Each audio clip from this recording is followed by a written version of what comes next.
자, 우리 하나님 말씀 같이 보실까요? 하나님 말씀은 창세기 6장 1절로 7절까지의 말씀입니다. 하나님 말씀은 창세기 6장 1절로 7절까지의 말씀. 창세기 6장 1절로 7절까지의 말씀입니다. 창세기 6장 1절에서 7절까지의 말씀을 우리 한 절씩 교독하실까요? 제가 먼저 1절을 읽도록 하겠습니다. 사람이 땅 위에 번성하기 시작할 때에 그들에게서 딸들이 나니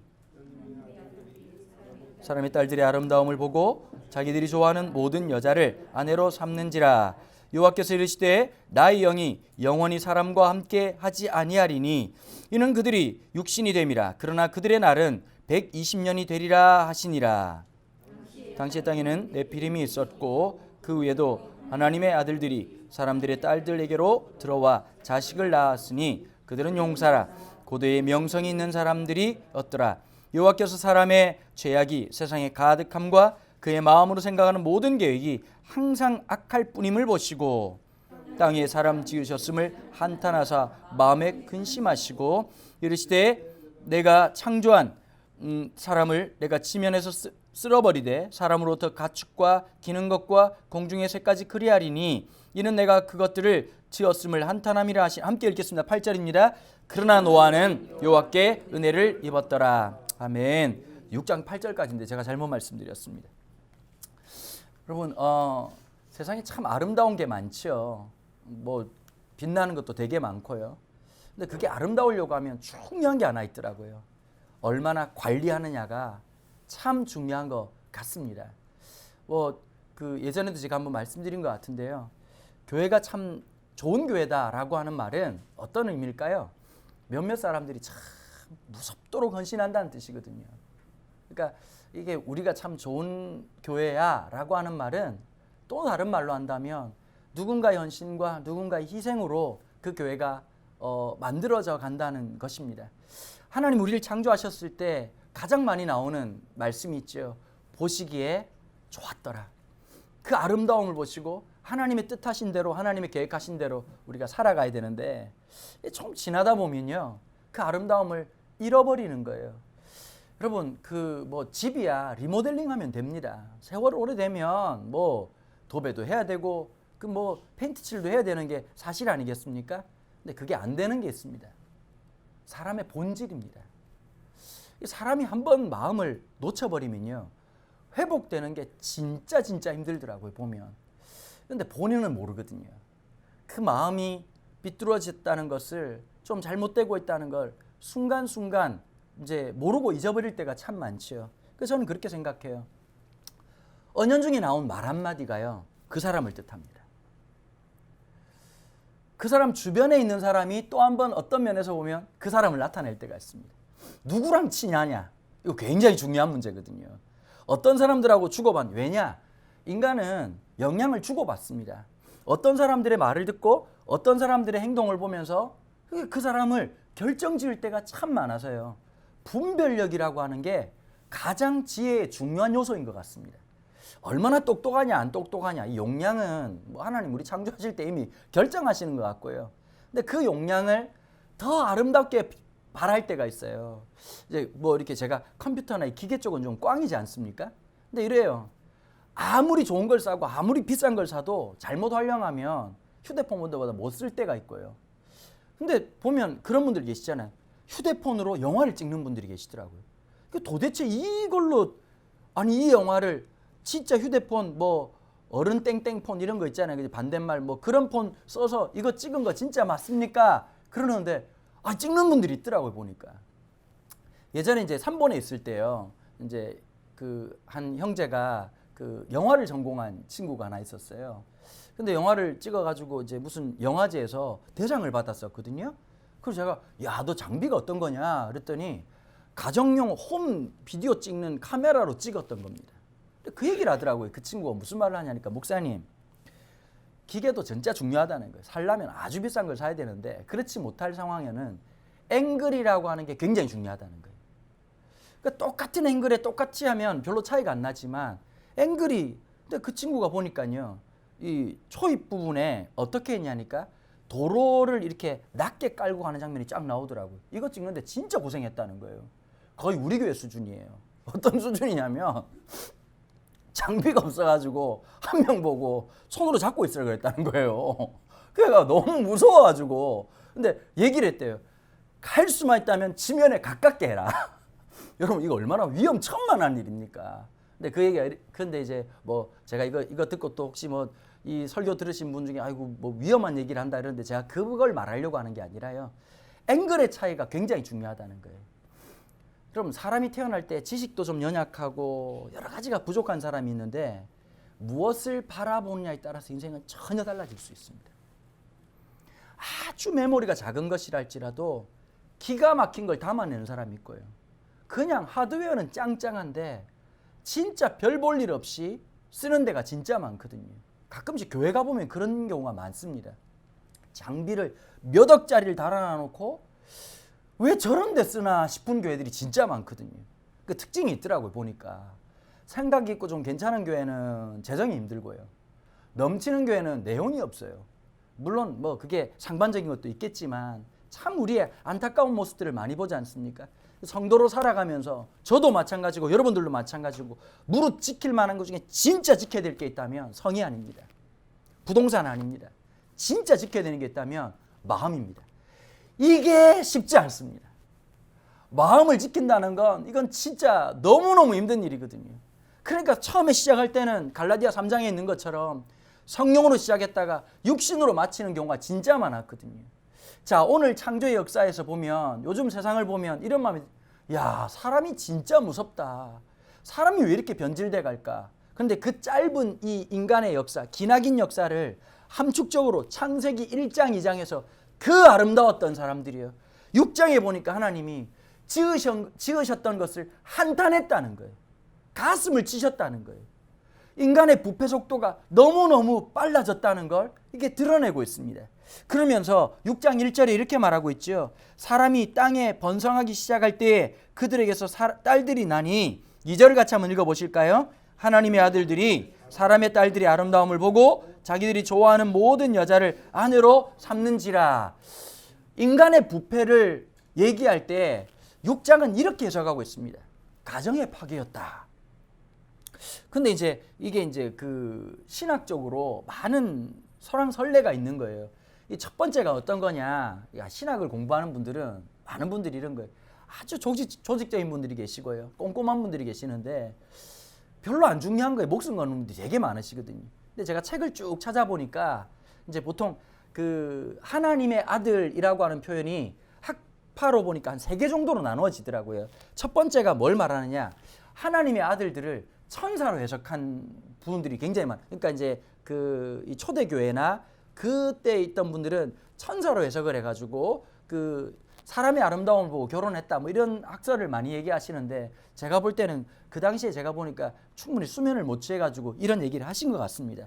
두 번째는 아주 유력한 학설이고 많은 신학자들이 요즘 신학자들이 많이 받아들인 학설인데요. 당시의 권력자들을 얘기한다. 하나님이 권위를 주셨고 하나님이 능력을 주셨는데 그 능력을 어디에 썼느냐.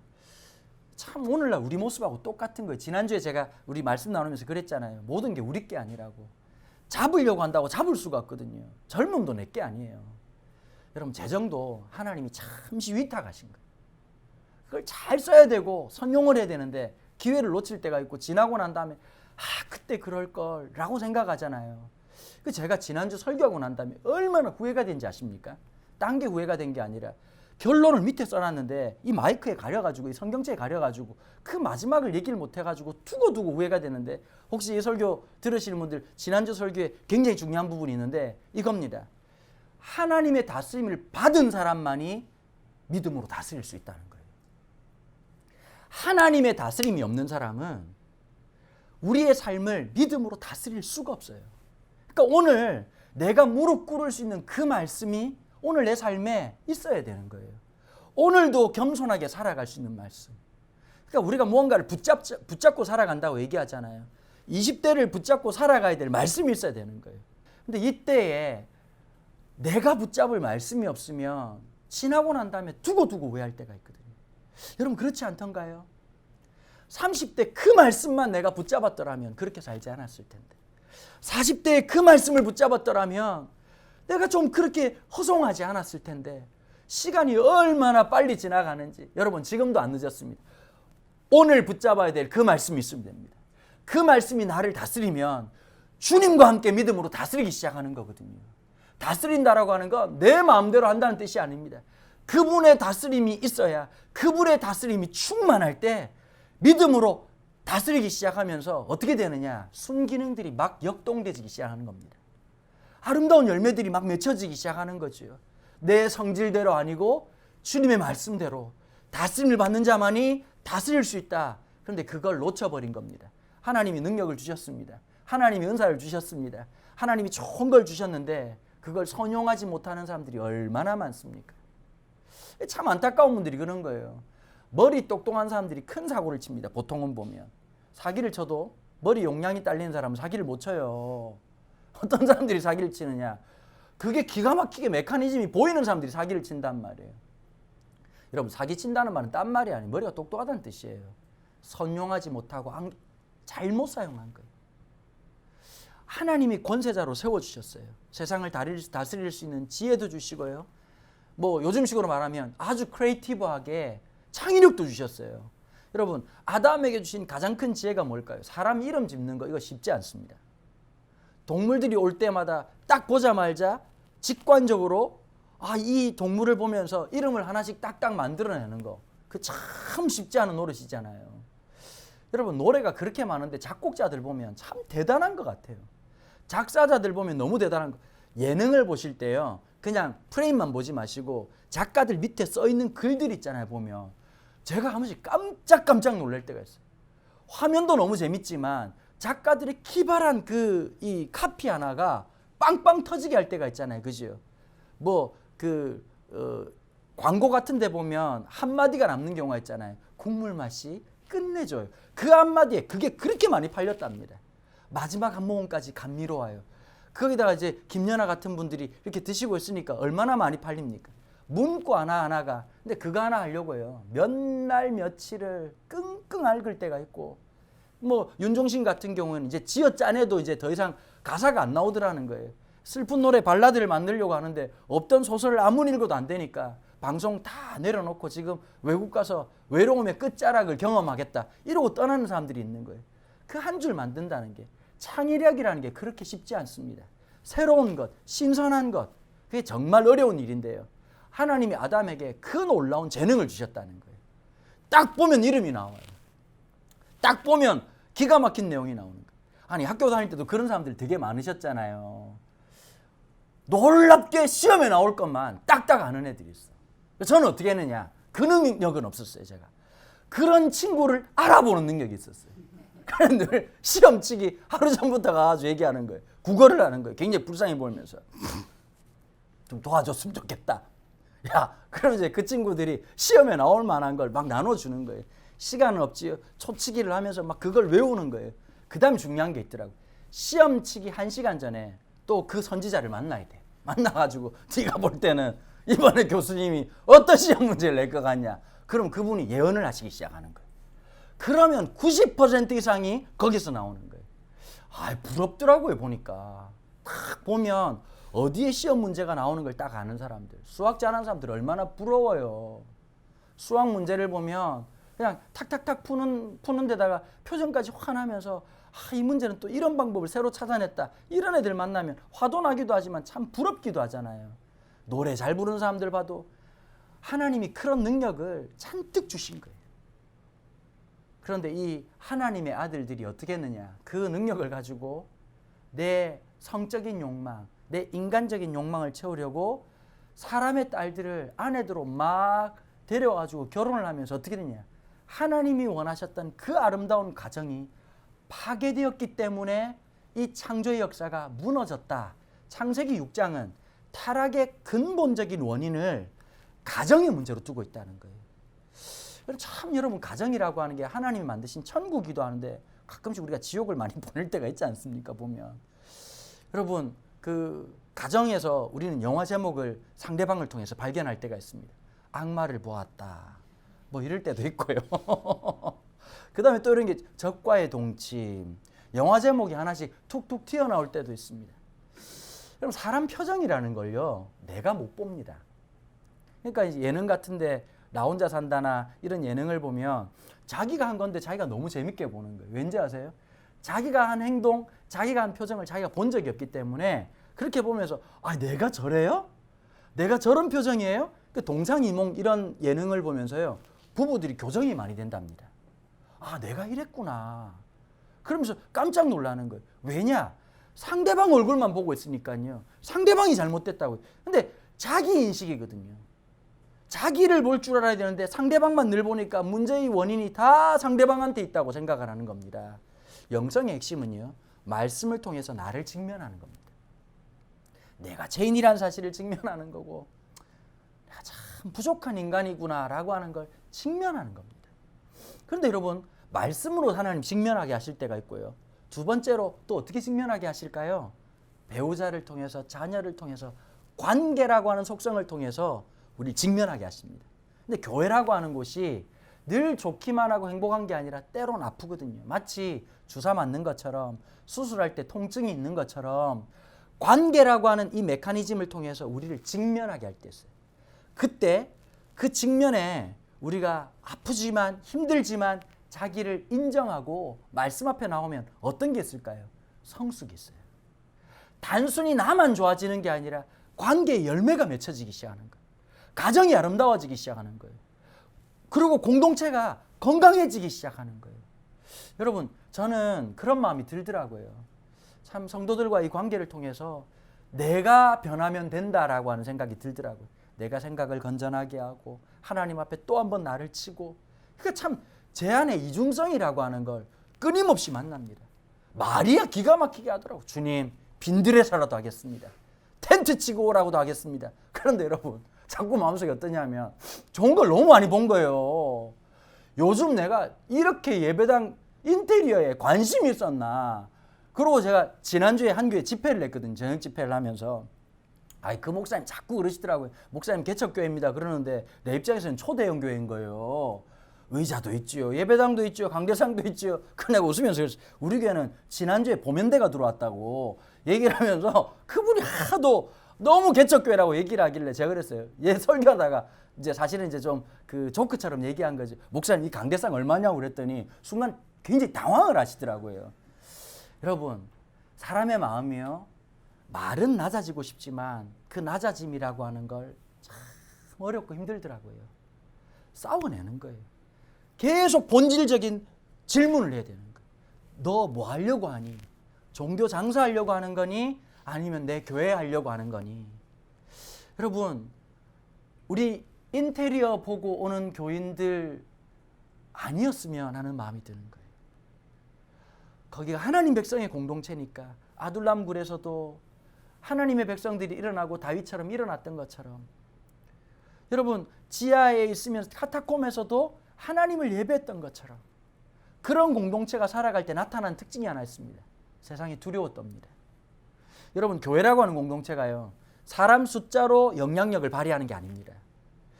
교회라고 하는 곳이 예배당이 얼마나 크냐 이걸로 영향력을 미치는 게 아니더라고요.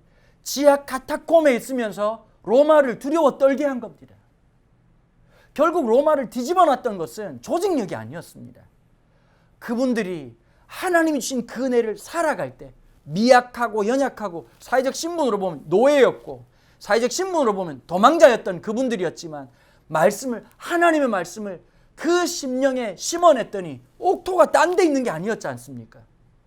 그분들의 삶에 드러났던 그 30배, 60배, 100배의 말씀의 결실이 세상을 뒤집어 놓은 겁니다. 여러분, 교회가 교회될 때 사회가, 세상이 교회를 향해서 하는 일이 있습니다. 핍박입니다. 탄압을 합니다. 많은 분들이 그런 얘기를 하시더라고요. 저보고 요즘 정권이나 세상이 교회를 핍박한다는 거예요. 제가 그렇게 말씀드렸습니다. 혹시 이 방송 보시는 분들 중에서 강은도 목사가 뭐 우파다 좌파다, 저는 별로 관심 없습니다. 저는 오로지 예배당파지 딴 데 관심이 없는 사람인데요. 저는 솔직히 교회가 핍박받는 날이 다시 왔으면 좋겠습니다. 교회를 핍박하지 않습니다. 왜 핍박하지 않을까요? 정말 부끄럽고 죄송하고 안타까운 마음이지만 교회가 세상을 뒤집어 놓을 만한 능력을 상실했기 때문입니다. 우리가 그렇게 살지 않기 때문입니다. 그러니까 세상이 우리를 핍박하는 게 아니라 조롱하죠. 비웃지요. 다시 한번 교회의 영광을 회복해서 교회가 핍박받게 되기를 바랍니다. 잘못된 메커니즘, 천박한 자본주의, 잘못된 생각과 사상으로 삐뚤어져 있고 내 욕망을 극대화하려고 하는 마치 창세기 6장의 세상 가운데에 하나님 역사를 한 줄기 비춰놓으시는 것처럼 우리 공동체를 통해서 교회됨의 영광이 다시 교회 되려고 하는 수많은 성도들의 헌신과 수고와 그 순종을 통해서 교회의 영광이 회복되는 은혜가 있기를 주님의 이름으로 축원합니다. 이 두 번째 속설, 하나님이 권력자가 되게 하신 그 사람들은 그 은혜를 가지고서 순기능을 한 게 아니라요, 하나님이 나에게 뭘 해드는지 사명을 잃어버리니까 천박해져 버리는 겁니다. 어떤 짓을 했습니까? 세상에 딸들의 아름다움을 보고 그 아름다움이라고 하는 게 어떤 걸까요? 성적인 욕망으로 내 욕망을 채우려고 하다 보니까 엉망진창이 됐다는 게 두 번째 학설입니다. 세 번째 학설은 이런 겁니다. 하나님의 아들들에 대한 세 번째 학설은 경건한 셋의 자손이 불경건한 가인의 자손과 결혼했다고 본 겁니다. 이게 너무 혈통적으로 본 거죠. 근데 놀랍게도요, 제가 이걸 연구하다가 이 책을 읽다 보니까 이것을 동의했던 분들이 좀 놀랄 만한 이름 좀 있는 분들이 이 사상을 동의하셨더라고요. 특별히 어거스틴 또 이렇게 생각을 했고요. 종교개혁의 아버지 같았던 루터하고 켈빈도 이렇게 생각을 했다는 거예요. 그러니까 여러분, 영원한 건 없는 것 같습니다. 제가 볼 땐 두 번째 학설이 오히려 성경적이고 아주 건전한 해설이 아닌가라고 생각이 되어지는 거죠. 다시 말씀드려서 창세기에서의 부패의 원인은 딴 데 있지 않았다는 거예요. 가정에 부패했고 그 가정의 부패 안에는 뭐냐? 사명의 상실이었다는 거예요. 여러분, 성도들을 찾기가 참 어렵습니다. 사명을 가지고 지금도 주일학교를 위해서 누구도 관심 갖지 않지만 그 아이들 몇 명을 붙들고 신음하는 선생님들, 그게 교회입니다. 중고등부 아이들 그렇게 말 안 듣고 있는데도 불구하고 한 명 한 명 옆자리에 앉아가지고, 여러분 얘들 진짜 깜짝 놀랄만 하지 않습니까? 잠시만 있으면 헛짓하고 조금만 하면 딴 거 하고 앉아가지고는 휴대폰 가지고 장난치고, 그런 애들 보면서 참 속상하고 힘들 텐데 그런 애들 붙잡고 묵묵히 예배드리고 있는 교사들. 1월 1일부터 겨울 집회가 시작됐는데 참 가슴 뭉클한 게 딴 게 아니더라고요. 선생님들이 연차를 내고요. 여러분, 바보 같은 짓 아닙니까? 1년에 몇 번 없는 그 연차를 좀 편하게 쉬어야 되는데 더럽게 말 안 듣는 애들을 위해서 앉아있는데, 여러분 겨울 수련회가 제일 어려워요. 여름 집회보다 겨울 집회가 왜 힘드냐면 중학교 1학년들이 참석률이 99.9%입니다. 왜 그러냐? 이유가 있어요. 엄마들이 제일 애들이 꼴 보기 싫고 미울 때가 그때부터 시작이잖아요. 저놈들 빨리 좀 개학했으면 좋겠는데 개학할 때까지는 진짜 시간은 기난 길지. 아침마다 씨름을 하면서 일어나라, 밥 먹어라, 이거 좀 해라, 좀 하면 좋을 텐데 그렇게 말 잘 듣는 애들이 어디 있습니까? 있긴 있지만 우리 집에 없지요. 그게 참 힘들고 어려운 일 아닙니까? 좀 애들 어디서 어디 좀 여행이라도 가면 좋을 때고, 좀 옛날 같으면 시골집에 보내면 될 텐데 시골에 가만 계셔야 될 친척이 쓸데없이 서울로 다 올라와가지고 시골집이 텅텅 비어 보낼 데도 없어요. 그런데 참 하나님의 은혜가 있지요. 2박 3일씩 여름에 한 번, 겨울에 한 번 하나님이 놀라운 수련회니까 참석률 100%입니다. 근데 애들 와가지고 얼마나 힘들겠어요. 주일학교만 해도 찬송 짧지요, 설교 짧지요, 긴 간식으로 이루어진 아름다운 시간인데 중고등부 수련회 그렇지 않단 말이에요. 애들이 주리를 틀고요. 수련회 딱 해보면 이런 게 있어요. 2박 3일이지 않습니까? 제일 힘든 시간이 언제냐? 첫째 날 개회예배예요. 진짜 어떤 마음이냐? 타 종교인 앞에 설교하는 느낌입니다. 아우, 진액을 쏟아요. 진액을. 너무너무 힘들어요. 쉽지 않아요. 그것뿐이겠습니까? 둘째 날 오전 집회도 만만치 않아요. 근데 그 시간들을 보내고 나면요, 둘째 날 저녁만 돼도 애들이 말씀을 듣기 시작하고 반응하기 시작하는 거예요. 그 옆자리에 끝까지 묵묵히 지키고 있는 그분들, 여러분들 때문에 그래도 하나님께서 한국교회를 긍휼히 여겨주시는 거예요. 붙잡아 주시는 거예요. 그 사명을, 그 작은 것이지만 하나님의 사명을 살아내려고 하는 사람들을 주님이 기억하시는 거예요. 그 어렵지만 그걸 잘 지켜내고 있는 사람들을 통해서 하나님이 붙잡아 주시는 거예요. 그게 정말 소망이 되는 것 같습니다. 바로 그 원인이었다는 거예요. 하나님이 주신 거, 여러분 없어진 거 생각하지 말고 그래도 남겨주신 거 우리 잘 살았으면 좋겠습니다. 사라진 건 그냥 빨리 잊으십시오. 없어진 거 아이고 옛날에 이랬더라 이런 얘기 하지 마시고 그냥 지금 우리한테 있는 거 잘하면 됩니다.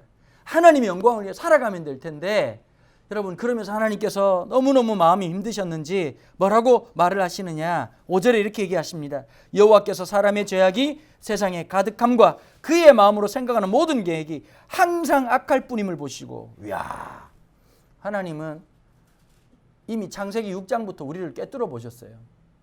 선한 게 없어요. 그 악함을 보시고 땅 위에 사람 지으셨음을 한탄하사 마음에 근심하시면서 이제 모든 것을 멸망시키기로 마음을 먹으신 겁니다. 여러분, 신앙에서 우리가 잊지 말아야 될 게 어떤 것일까요? 신앙의 삶은 자기 부정의 삶입니다. 내 욕망을 이겨내는 삶이고 내 마음껏 내 뜻대로 하려고 하는 것을 말씀으로 제어하는 삶이라면 요즘 이 시대의 시대 정신을 보면 뭘까요? 자아 정치죠. 너 하고 싶은 거 해라. 너 마음대로 해라. 김연자라고 하는 가수가 뒤늦게 인트했던 노래 중에 아모레 파티라고 하는 노래가 있더라고요. 그 노래 가사 중에 뭐 연애는 필수, 결혼은 선택 이렇게 막 외치고 살아가면서 자유롭게 살라는 거예요. 물론 요즘 결혼을 좀 꺼려하는 문화에 대해서 참 말하기가 쉽지 않습니다만은 우리도 모르게 이런 거예요. 그냥 즐겨라. 그냥 성적으로 즐기고 그냥 살면서 힘들고 어려운 건 안 해도 된다. 저는 이 시대 정신에 대해서 과연 우리 그리스도인들이 동의할 수 있는가라고 하는 면에 있어서는 제가 동의하는 게 쉽지가 않습니다. 마음껏 살아라. 네가 누리고 싶은 건 마음껏 즐면서 그러고 살아가라. 그게 진짜 믿음일까요? 여러분, 말씀 때문에 그 내 마음이 왕노릇하지 않게 하는 것, 그게 진짜 중요한 것인데 우리는 그 생각들을 잃어버리고 살아갔습니다. 사람들이 다 자기 성취를 위해서 어떠한 룰도 없고 어떠한 법칙도 없이 살아가는 그 결론이 어떤 것이었을까요? 우리는 생각하잖아요. 내 뜻대로 내가 원하는 걸 다 이루면 행복할 거라고 생각하는 겁니다. 마치 우리가 예전에 대한민국 사회가 3만 불 시대가 되고 4만 불 시대가 되면 행복해질 줄 알았습니다. 과연 행복해졌습니까? 여러분, 우리가 버스를 타고 있다가 내 차가 생기면 진짜 행복해질 줄 알았습니다. 행복은 그렇게 생기는 게 아니더라고요. 좀 더 편할 뿐이지, 좀 더 불편할 뿐이지 행복과는 상관이 없는 겁니다. 제 아내가 라식을 했는데요. 연애 때 아내가 눈이 늘 렌즈를 하고 이래가지고 라식을 하고 싶어 하더라고요. 제가 그때 참 용기가 대단했지요. 연애할 때인데 그때는 뭐 물속이라도 불속이라도 들어가 말 마음이 있지 않았겠습니까? 뭐 지금도 동의를 하지만 제 아내를 데리고 부산에서 제일 잘한다는 안과에 갔습니다. 안과에 가는데 라식을 하려고 하면 검사를 하더라고요. 근데 그 의사 선생님이 참 좋은 분이셨어요. 근데 이런저런 검사를 하고 난 다음에 그 당시에는 뭐라고 말을 했냐니까 라식을 할 수 없다고 얘기를 하는 겁니다. 그러니까 저도 그렇고 아내도 그렇고 깜짝 놀랐던 거죠. 근데 왜입니까? 라고 했는데요. 이분이 제 아내가 원추각막이라는 거예요. 그러니까 각막이라고 하는 게 어느 정도 이렇게 곡선을 이루어야 되는데 앞을 툭 튀어나와 있어서 이제 그 라식이라고 하는 게 이게 절개를 하는 거지 않습니까? 절개를 해도 또 튀어나온다는 거예요. 그러니까 라식을 해도 의미가 없는 눈이라고 얘기를 하는 겁니다. 마음에 되게 실망을 하고 있었는데요. 그 의사 선생님이 했던 말이 지금도 가슴에 남아 있습니다. 제 아내한테 딱 이렇게 하는 거예요. 지금까지 살아오시면서 행복하셨습니까? 불행하셨습니까? 그 아내가 그런 대로 행복했다고. 근데 그분이 그러더라고요. 앞으로도 행복하실 거라고. 여러분, 라식이 안 된다고 실패했다. 이게 안 된다고 대학을 떨어졌다고 실패했다. 지금 당장 내가 원하는 것을 못했다고 해서 실패했다고 생각하십니까? 여러분, 그 실패라고 하는 단면에 하나님의 역사가 있는 거예요. 이번 주에 제가 봤던 뉴스 중에 핫한 뉴스가 하나 있었습니다. 여러분들 별로 관심이 없겠지만 이동국이라는 선수가 올해 한국 나이로 41살입니다.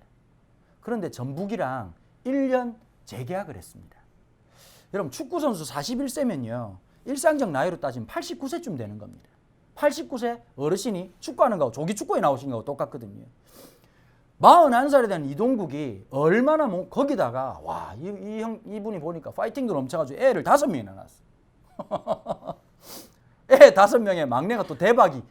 아마 예능 좀 보신 분들은 다 보셨을 겁니다. 전북현대랑 1년 재계약을 했다는 게 탑뉴스로 나왔습니다. 근데 물어봤어요. 아니 얼마나 이동국 선수가 자기 관리를 잘했길래 그랬느냐.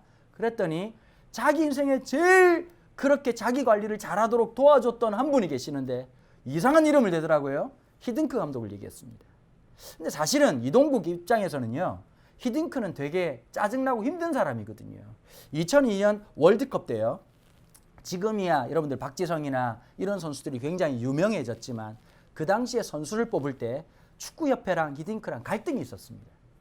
축구협회는 당연히 그 당시에 최고의 다크호스였던 이동국을 뽑을 줄 알았는데 히딩크는 계속 빼는 겁니다. 그래서 얘기를 한 거죠. 이동국이야말로 우리나라 최고의 스트라이커인데 왜 안 집어넣냐. 근데 히딩크가 그때 이렇게 얘기를 했어요. 첫 번째, 근성이 부족하다. 두 번째를 뭐라고 했냐니까 수비 가담을 하지 않는다. 세 번째는 수비 가담을 하지 않는 이유가 뭐냐면 얘가 체력이 약하다는 거예요. 그 얘기를 딱 하는데 이동국이 얼마나 화가 났겠습니까? 진짜 월드컵 무대라고 하는 건 국가대표라면 한 번이라도 축구선수라면 밟고 싶은 무대 아니. 그것도 우리나라에서 언제 100년 안에 다시 올 거라는 보장이 없는 이 월드컵 대회에 얼마나 나가고 싶은데 그 못 나가면서 얼마나 마음이 힘들었습니까? 근데요, 이동국 선수가 이런 얘기를 하더라고요. 그때 줬던 히딩크의 말이 너무 가슴에 남더라는 거예요. 화가 났는데 왜 화가 났을까요? 맞는 말이거든요. 여러분 살다가 화나시면 이유가 있는 겁니다. 그거 틀린 말이 아니라서 화가 나요. 여러분 안 맞는 말은 아이고 웃기고 있네 아주 그냥 이러고 지나가지만요. 여러분 웃어요. 나보고 엉뚱한 얘기하면 비웃고 지나가요. 근데 여러분 가만히 생각하면 자꾸 열을 받지 않습니까? 맞는 말일 확률이 굉장히 높습니다. 이동국 선수가 근성이 부족했다는 게 인정이 되더랍니다. 시작부터 스타 플레이였거든. 그러니까 자기는 공격수라는 생각을 하니까 수비 과담을 안 한 거예요. 체력도 약하고 그때부터 절체부심하면서 죽어라고 노력을 했답니다. 그러니까 두 번째 월드컵, 그 생애 두 번째 2006년 월드컵인데요. 그때는 몸을 너무 잘 준비해가지고 했는데 기억나실 겁니다. 최종 예선전 마지막 경기 때 단독 드리블하고 차고 들어가다가요. 나가면서 마치 기가 막힌 골을 만들 뻔했는데 중앙선 하프라인 딱 넘어가다가 악 소리를 내더니 쓰러졌습니다. 십자인대가 나가버립니다. 참 월드컵하고는 인연이 참 없는 선수였죠. 그 두 번째 고비를 통해서 몸 관리라고 하는 걸 그때부터 철저하게 준비했다는 거예요. 41세에 재계약을 한 게 딴 게 아닙니다. 여러분 말씀을 듣고 자기를 절제하는 거. 그게 진짜 믿음의 삶이거든요. 가장 어두운 시대에 여러분 오늘 창세기 6장 1절부터 8절까지 말씀 중에서 유일한 위로는 딱 한마디입니다. 그러나 노아는 여호와께 은혜를 입었더라. 이 고난의 시대 때 걱정 안 되십니까? 자녀들 보면서 아이고 우리 애들은 믿음으로 좀 살았으면 좋겠는데 좀 교회 좀 열심히 다녔으면 좋겠는데 걱정이 너무 많은 거예요. 세상이 너무 쉽지 않으니까. 저도 그런 것 같아요. 우리 애들 보면서도 걱정이 많이 돼요. 아니 좀 믿음으로 잘 자라면 좋을 텐데 늘 휴대폰 보고 있죠. 아니 음악을 듣고 있는데 진짜 말을 찬양 좀 들으란 말을 이만큼 하고 싶은데 혹여라도 또 그럴까 봐 하면서도 막 이상한 노래 늘 우리 집에 아들놈 이상한 내 제일 싫어하는 노래 맨날 불러. 지칠만 하면 또 우리 딸은 아빠 한번 들어볼래 이러고 그랬어요. 요즘 내가 지금 가끔씩 부작용이 생기더라니까. 자다가 일어나가지고 그 가사가 맴맴맴맴 돌아가지고 이게 목사가 개척한 놈이 성령 충만해도 시원찮을 밤에 아침에 일어나가지고 유행가 가사가 요즘 그런 노래들이 그런 노래가 들리니까요. 걱정이 되는 겁니다. 또 안 믿는 애들 만나가지고 영향을 받을까 걱정이 되는데 여러분 이 걱정의 시대 때 이런 은혜가 필요한 거예요. 그러나 노아는 하나님의 은혜를 입었더라. 여기 계신 여러분들이 우리 자녀들이 이 공동체가 하나님의 은혜를 입게 되기를 간절히 바랍니다. 다른 것보다도 하나님의 은혜가 우리 가운데 있어야 소망이 생기지 않겠습니까? 여러분, 혹시 여러분들 인생에 상처 있으십니까? 여러분, 그 장막 조금 지나고 나면요, 그 장막 때문에 오늘을 살 수 있는 겁니다. 그 어려움 때문에, 그 섭섭함 때문에 여기에 설 수 있도록 하나님이 붙잡아 주시고 함께 해주시는 겁니다. 여러분, 저도 인간적으로 왜 그런 생각 안 했겠습니까? 3번 있으면서부터 시작해가지고 많은 분들 분리개척 해나가고 교인들 함께 따라 나서 교회를 또 세우고 열심히 헌금해 주는 거 보면서 내 차례가 오겠구나 생각을 했는데, 여러분, 어떻게 인간적으로 생각하면 섭섭할 수 있어요. 안 섭섭하다 그러면 그거 새빨간 거짓말이지요. 근데 제가 그 마음이 들더라고요. 그래서 하나님 역사하시겠구나. 그래서 하나님이 함께 하시겠구나. 그러면 됐지요. 그러면 됐지요. 어제 저희 아버님이 카톡을 보냈어요. 카톡을 보내가지고 아는 목사님이 이번에 교회를 정리하게 됐는데 필요한 물건 있으면 가져가라. 그러고는 이렇게 많이 이렇게 사진을 찍어 보내주시고요. 어떤 한 목사님은 20인용 밥통이 있는데 목사님 필요하시면 가져가십시오. 이렇게 얘기를 하는데 마음속에 두 가지 마음이 들더라고요. 아, 참 감사하다. 근데 좀 너무 없어 보인다. 이 마음이 개인적으로 들긴 하더라고요. 아유, 그것만 해도 너무 감사하죠. 그래, 몸된 교회를 세워나가는 거다. 하나님 앞에 또 한 번 내 마음을 돌이키고 또 한 번 돌이켜야 되겠다. 여러분, 노아는 능력이 탁월했던 게 아니라 은혜를 입었기 때문에 100년짜리 프로젝트를 준비할 수 있었습니다. 우리는 이 두 가지를 마지막으로 알 수가 있는데요. 하나님이 열받았다고 바로 멸망시키지 않았다는 겁니다. 하나님의 심판은 하나로만 끝나는 게 아니라 구원이라고 하는 것을 또 하나 준비해 놓으셨다는 거예요. 세상을 보면서 어떠세요? 야, 교회가 이러면 안 돼. 세상에 이렇게 살아가면 안 돼. 하나님이 심판하실 거야. 맞아요. 하나님이 그렇게 하실 거예요. 그러나 기억해야 될 사실이 있어요.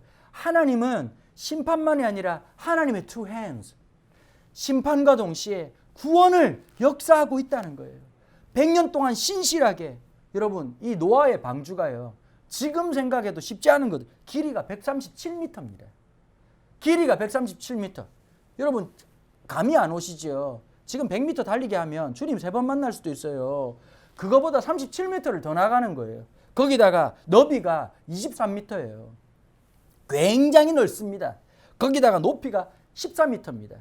그리고 3층짜리 구조로, 3단짜리 구조로 만들어져 있는 아주 큰 프로젝트였거든요. 여러분, 이 일을 위해서 100년 동안 헌신한 겁니다. 하나님의 은혜가 아니었으면 실패했을 일입니다. 하나님이 붙잡지 않았으면 실패했을 일입니다. 하나님께서 오늘 우리의 삶을 이번 주 한 주간도 은혜로 입혀주시기를 간절히 원합니다. 여러분, 걱정되는 부분들 있지요? 하나님이 우리의 인생에 지붕이 되어주셔야 될 부분들이 있습니다. 주님이 우리 가정에 기둥이 되어주셔야 될 때가 있습니다. 주님이 내 인생에 디딤돌의 은혜를 주셔야 될 부분들이 있습니다. 그게 은혜입니다.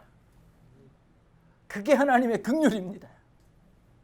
지붕이 없어서 두려운 분들 계십니까? 하나님이 두 팔 벌려서 내가 너의 지붕이 되어주마. 내가 너의 기둥이 되어주마. 내가 네 인생에 디딤돌이 되어주마 라고 말씀하신 은혜가 있는 겁니다. 실패할 때마다, 좌절할 때마다 붙잡아 주시는 그 은혜가 오늘 우리 모두에게 충만히 임하기를 주님의 이름으로 축원합니다. 기도하겠습니다. 하나님 아버지, 감사합니다.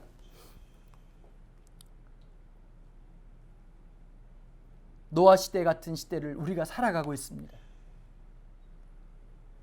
문제는 우리는 노아 같지 않았다는 겁니다. 세상이 썩었다고 얘기하고 세상이 부패했다고 얘기하면서 그 중심 한켠에 내가 있음을 보지 못하는 우리의 안타까움을 긍휼히 여겨 주시옵소서. 주님의 편에 설 수 있는 믿음 주시고 주님의 편에 나아갈 수 있는 용기 주셔서 하나님, 그렇게 선별되게 구별되게 주님의 은혜를 입는 백성 될 수 있기를 간절히 원합니다. 우리가 남들보다 낫기 때문에 쓰시는 게 아니라 하나님의 은혜 때문에 우리를 붙잡아 주신다는 것을 기억하게 하여 주시옵소서. 지붕 없는 세상을 살아가는 우리 인생에 주가 우리의 지붕이 되어 주옵시고 주님이 우리의 인생의 기둥이 되어주시고 주님이 우리의 디딤돌이 되어주셔서 오늘 하루, 오늘 이 한 주간을 믿음으로 살아낼 수 있도록 주님 특별히 역사하여 주시옵소서. 내 인생에 빈 곳이 보일 때마다 내니 두려워 말라 말씀하시는 주님의 위로가 있게 도와주시고 그 말씀으로 승리하는 하나님 백성 될 수 있도록 축복하여 주옵소서. 이 방송을 보는 많은 분들이 이 말씀을 통해서 그냥 잠시 있다 사라지는 진통제 같은 은혜가 아니라 내 삶을 송두리째 바꾸는 은혜가 있게 도와주시고 그 주님을 붙잡고 한 걸음 한 걸음 나아가는 위대한 대반전의 역사가 있게 하여 주시옵소서. 오늘 여드린 우리의 모든 찬양과 우리의 고백과 우리의 모든 것을 주가 연락하여 주시옵소서. 주 예수 그리스도의 은혜와 하나님 아버지의 원하신 사랑과 성령의 교통하심이 하나님 백성으로 살기를 원하는 주의 백성들 머리 위에 지금부터 영원토록 함께 계시기를 축원하옵나이다. 아멘.